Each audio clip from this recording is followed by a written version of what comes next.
Qeveria pritet të miratoj brenda këtij muaji nismën për sigurimin e detyrueshëm të banesave nga tërmetet. Kjo nismë e artuar nga Ministria e Financave ka mbaruar fazën e konsultimeve dhe tashmë është në fazën finale të miratimit në qeveri.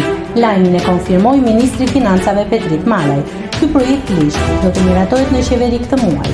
Kemi mbaruar fazën e konsultimeve dhe nisma është shumë pozitive, pasi adreson një fenomen që Shqipëria është e rrezikuar, atë të dëmeve nga tërmetet. Më pas, drafti do t'i nënshtrohet diskutimeve në kuvent për detajet dhe hyrje në fuqi të tij, tha Malaj.